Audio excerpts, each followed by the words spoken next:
Salamat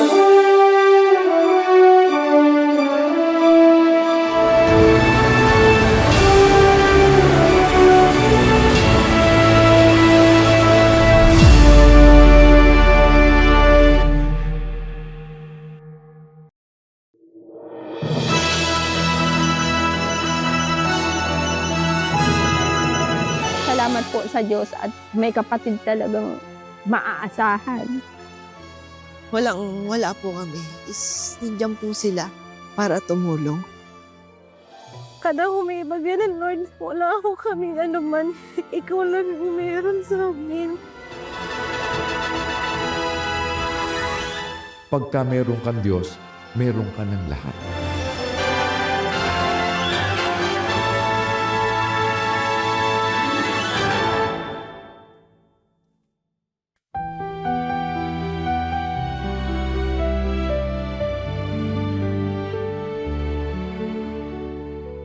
Pag may makusog ng barita ng bagyo, makakiripunak kan mga bado ni sinasako ko, isinasangat ko sa katri.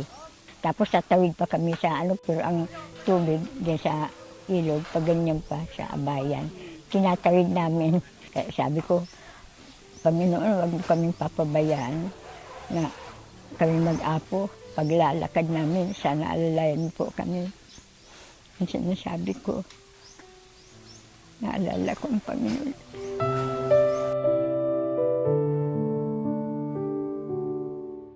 Bumaha dito eh. Pasok doon sa loob namin. Patuhod yung tubig na sa loob namin. Patuhod yun. Kaya kung hindi kami aalis, hindi kami makakatulog dahil inaabot ng baha. Doon kami sa lokal. Kaya nakakatulog kami pag nandun kami.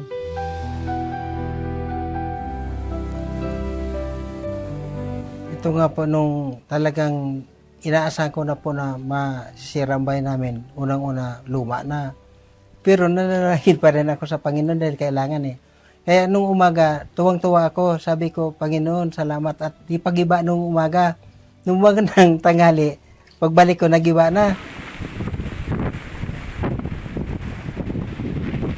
May bagsak ko talaga totally yan.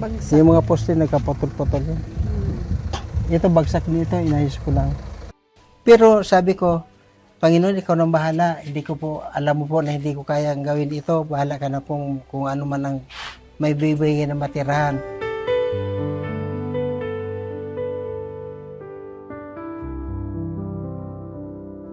Nung nakita ko na pong unti-unti na pong inaangat yung bubong, ang ginawa ko po, pumunta po ko dito sa may kalapit bahay namin. Sumilong po sa kanila. Ito po yung mismong area na inaano ko pagka tuwing malakas ang bagyo. Itong bahay na to. Sa bahay naman po. Nakita ko nga itsura nito nung bago ito umpisahan. Talagang bahay nga tingnan. Poste lang. Kasi walang bubong, walang dingding. Nakakaawa ang kapatid pag nakikita mo yung sitwasyon. Yung naramdaman ko po kasi noon, kumbaga blanco na po yung kaisipan ko noon. Bigla po sa akin na meron po bang isang na pahiwatig na huwag kang susuko. Kaya mo yan. Yung bang po talagang napatatag sa akin na kumbaga siguro kaloob po rin po ng Panginoon po sa akin na lumabang ka lang anak. Siguro po ng Panginoon. Yun pong naano ko nung time na yun.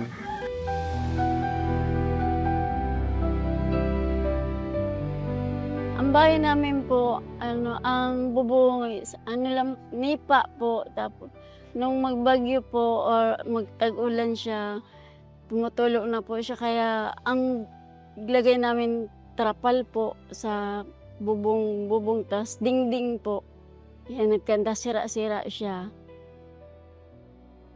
Kahit ako po, minsan hirap na hirap po ako maghanap na pang-pabubong nga lang po. Gusto kaya po ako po, pasangbahay para po mapabubong sana yun.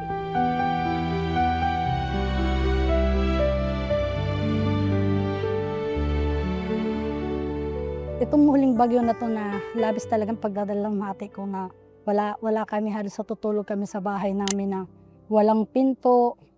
Tapos bigla lang babagsak yung mga semento na takot talaga ako dahil baka sabi ko, isang araw baka isa sa mga anak ko kaya ako ang mabagsakan ng semento. Kaya napagdesisyonin ko na lang na tumpagin na lang yung lahat ng mga bato para kahit papano, kahit wala kaming maayos na tirahan, meron pa rin kaming masisilungan kahit papano. Kaysa naman hintayin pa namin na may mapahamak pa sa aking mga anak.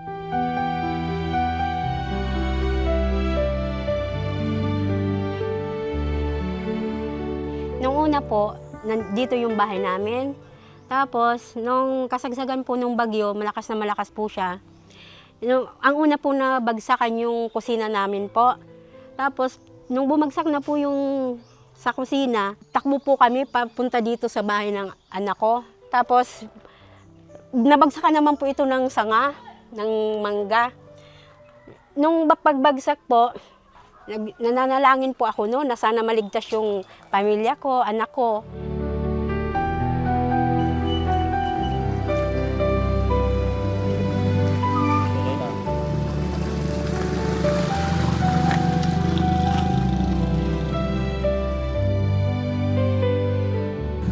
Ito po yung daanan papunta po doon sa site ni Sis Lourdes Isplana. Yung isa po sa recipient po natin na awa tulong po ng Diyos. Recipient po ng pabahay po ni Kuya Daniel. So dito po sa kalsadang ganito kakipot, ito po yung pinakamadaling daanan papunta doon. Yung mga aggregates po kagaya ng buhangin, yung graba, yung semento, dito po natin idinadaan. Sinasakay lang po yun sa single na motor kasi hindi siya abot ng 4 wheels. Ito yung natin daanan.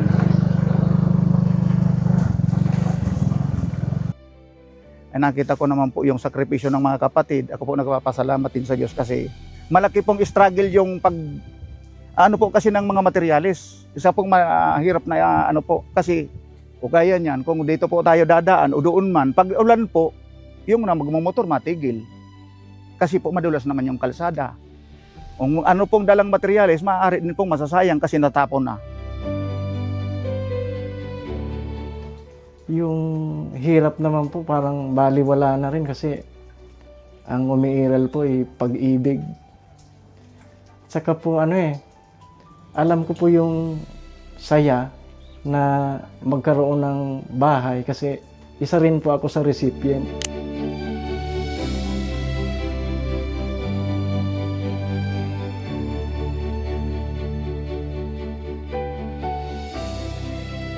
Yun po ang inspiration namin para magawa po ito.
Bago po ako naanib dito sa kapatiran po, pintor na po talaga ako, matagal na.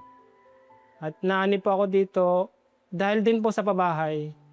Doon po sa pinakaunang nagawang kong pabahay. Nung nag-umpisa po yung unang pabahay po ni Kuya, doon sa may sa amin, doon po ako nakapagtanong kung paano umanib po. Kaya po, sa tulong at awa po ng Panginoon at ng Diyos, isa na po akong kapatid. Malayo po yung pinanggalingan ko. Pumunta po talaga ako dito, hindi ko po alam kung ano magiging sitwasyon ko dito, kung paano ako matutulog. Ganun. Hindi ko na po iniisip yun. Ang iniisip ko po, matulungan po ang kapatid kasi siyempre nakikita po naman natin na wala po siyang kakayahang magpagawa ng bahay. Yun po yung iniisip ko, makatulong po sa kanya. Kasi sinabihan naman tayo na Kuya na maglingkuran po tayo sa isa't isa eh. Noong una, tinawagan ko siya. Tapos pinalam ko sa kanya yung na merong programa ang kapatiran ng pabahay na sa MCGI. Hindi ko muna totally talaga sinabi na isa kami sa mabibigyan. Tinanong ko muna siya kung sakasakali magkaroon, sabi ko. Ano ba mararamdaman mo, sabi ko sa kanya. Sabi niya, nagparalangas ka naman. Sabi niya, nagbibiro ka, sabi niya. Sabi ko sa kanya, ay hindi ako maniwala yan. Sabi ko sa kanya, ay hindi. Kasi sabi niya sa akin, 15 days daw lang yan. Sabi ko, walang imposible, sabi ko sa Diyos. Sabi ko, walang imposible sa kapatiran kasi nakaano na yan, sabi niya. Hindi talaga ako maniwala. Opo, sabi ng awa ng Diyos, ito nga yung pamilya ko, sipos na yung bata ko. Doon ako naniwala, salamat sabi ko sa Diyos. Totoo nga pala talaga ang MCGI, sabi niya. Naniniwala na ako sa MCGI, sabi niya. Kasi sabi niya, may mga nagsasabi-sabi sa kanya na, ay, hindi naman yung mga kumbaga lang yan. Ay, totoo na pala to, Nick, sabi niya. Awa ng Diyos, sabi ko, salamat, sabi ko sa misis ko. Sabi mo yung mga kapatid, salamat po sa Diyos. Sabi ko sa kanya, nakita mo ang kagandahan, ang kabutihan. Di ba sabi ko sa'yo, maganda di ba? Nawala lahat yung problema na lagi kang nababalisa. Yung walang-wala ka. Tapos, minsan, nandiyan yung mga kapatid na handang tumulong kahit hindi ka tumaing sa kanila. Kung sa silang lumalapit at magbibigay ng tulong. Yung pinalwanag ko sa kanya. Yung nagkarinig ako, yung pagkunguno talaga, yung nakita ko na si Kuya Daniel, naalala ko tuloy yung aking pamilya na parang yung puso ko, parang kumuna talaga. Parang sa sarili ko na parang sila, sabi ko, sige, susunod na ako. Na talagang yung gusto namin na pamilya, magpuni-ipon na kami na ito na pasalamat kami sa Diyos po.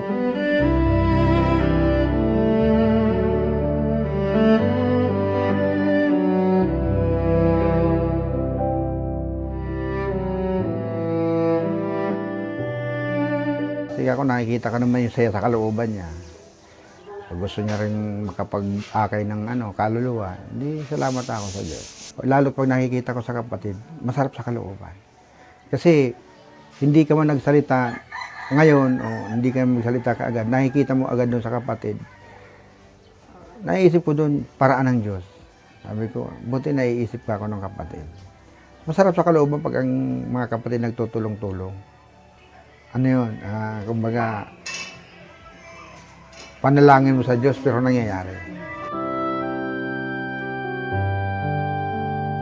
Nakikita po namin na kahit ganyan po yung sitwasyon, mahirap, nadadala mo yung mga anak mo, walang hadlang na madala mo po yung anak mo sa lokal.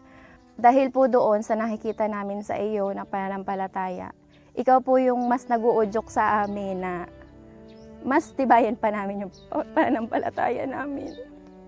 Sa kabila ng wala ka na pong asawa, wala ka ng katulong sa buhay. Tapos, ganyan pa po yung sitwasyon ng mga anak mo. Napakapalad namin na meron kaming kapatid na natutulungan namin dahil yun nga po, yung aral na itinuturo sa atin ng Diyos sa pamagitan ni Kuya na lagi tayong mag-alalayan, lagi tayong mag-ibigan sa isa't isa. Pag-ibig!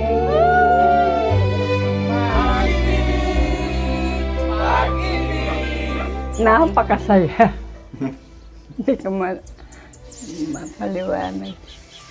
Kumpleto pa, may lababo pa. Lababo pa.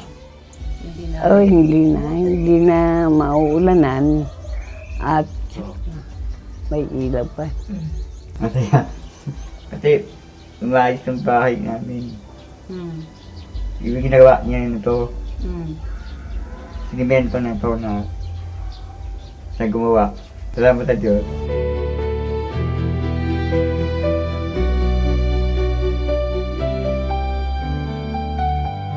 Ay, ganda. Gandang bahay, binigay sa akin ni Kuya. Gusto niyo pag turnover sa amin, sama-sama muna tayong matulog dun sa bahay first night. Doon tayo muna.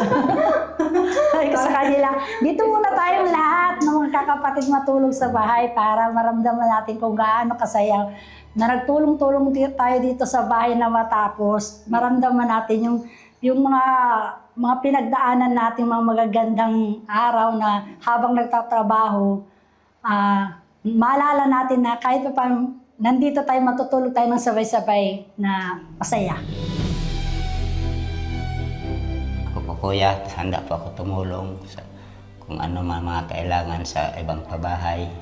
Pinapangako namin na maingatan tong bahay na to, lalong-lalo na sa pag-ingat din namin na sa pananampalataya. Aalagaan at aalagaan namin itong bigay ng buong kapatiran. Dahil alam ko po na ang bahay na to ay binuo ng pag-iibigan ng lahat ng mga kapatid sa buong mundo. Masayang-masaya ko, hindi ko maintindihan ko.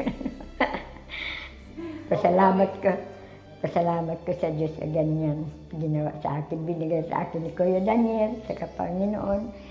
Pasalamat ko sa Panginoon na binigyan ako ng ganyan bahay. Matahimik na ang kaisipan ko na kami masaya na dito at hindi na kami ng mga tubig, agos. Wala na akong kaba. Wala na akong kabang maano pa kami madidisgrasya paglalakad namin. Kung may masamang panahon, papasok na kami dito. Tranquilo na, tahimik na kami dito sa bahay na itong binigay sa akin. Yan lang ang kasayahan ko dito.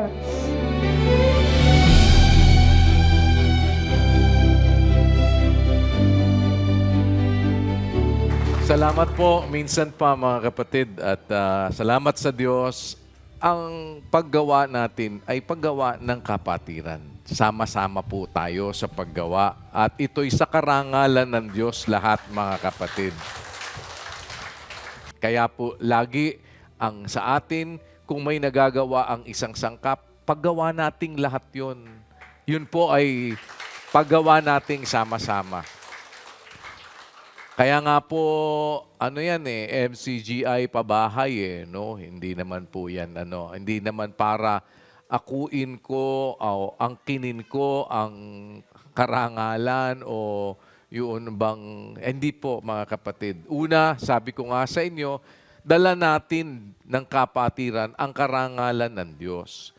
Yun ang ating dapat na sama-samang laging tatandaan na nagtutulong-tulong tayong mga magkakapatid upang ipahayag ang karangalan ng Diyos na tumawag sa atin.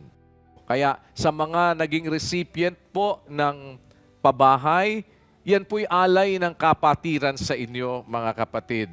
Handog ng kapatiran, paggawa ng kapatiran na kinakasangkapan ng Diyos. Paggawa ng kapatiran na sumasampalataya na naturuang umibig sa kapatid at sa kapwa-tao. Yan po ay iniaalay sa inyo ng buong kapatiran sa ikapagpapatuloy ng inyong paglilingkod na mapayapa at matiwasay. At yan ay pagmamalasakit ng Diyos sa inyo. Kaya po kayo ay naging recipient niyan. Kayo po ay recipient ng kabutihan ng Diyos, mga kapatid. Ang tiwala sa Panginoon, baunin natin palagi. Kung dumadating ang problema, huwag niyong kalilimutan. Una, may Diyos tayong madadaingan. Pangalawa, may kapatirang bigay ang Diyos sa atin para tayo'y magtulong-tulong sa paggawa.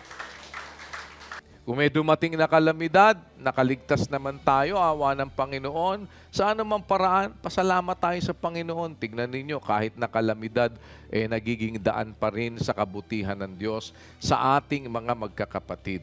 At sa huli, mga kapatid, iwan ko sa inyo ang sinabi po ng banal na kasulatan, 13 at 1 ng Ebreo. Mamalagi nawa ang pag-ibig sa mga kapatid. Ting alaala po. Salamat po, salamat sa Diyos. Ito po Jesus. Salamat. Ito po yung mga anak nyo.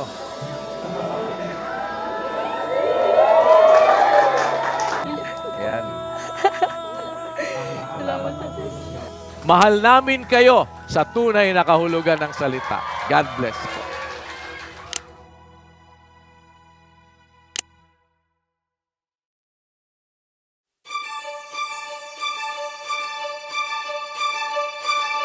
Thank you.